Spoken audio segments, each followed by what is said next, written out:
Inoobserbahan pa rin po sa ospital ang 2 sa 6 na sugatan sa pagsabog ng granada sa EDSA Cubao. Inaalam pa rin po kung sino ang naghagis ng granada. Narito ang unang ronda ni Oscar Oida.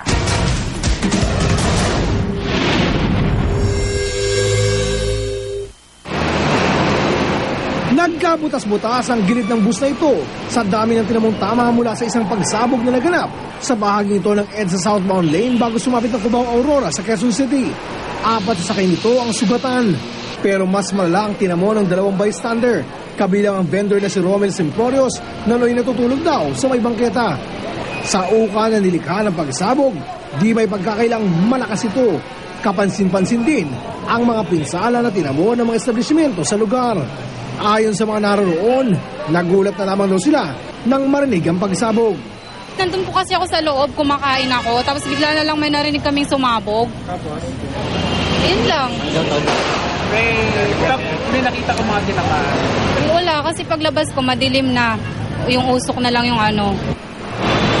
Pero kung pagbabasihan ang kwento ng driver na nasabog ang bus, tila may napansin daw siyang girian bago ang nasabing pagsabog. Parang nagkagulo sila, may nagkagulo ron, may nag-aaway. Parang ganon. Dahilan para agad magsuspetsya ang ilan na baka pillbox ang pinagmulan ng pagsabog. Pero sa pagsiyasat na isinagawa ng bomb squad, lumalabas na granada at hindi pillbox ang ginamit. Doon sa mga fragments na nakuha,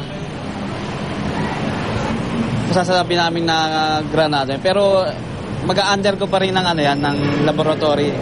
Pero through experience, yung mga nakuha namin, detonator, tsaka yung fragments, granada.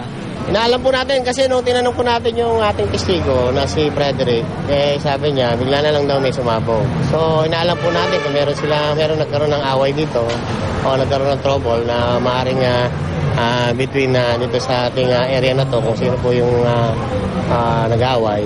So maaaring away lang po ang nangyari dito. Naisugod na ng ospital ang mga sugatan at kalaunay nakalabas din agad, maliban sa nabanggit na 2 bystander na nanatiling under observation. Ito ang balita sa Quezon City. Oscar Oida reporting.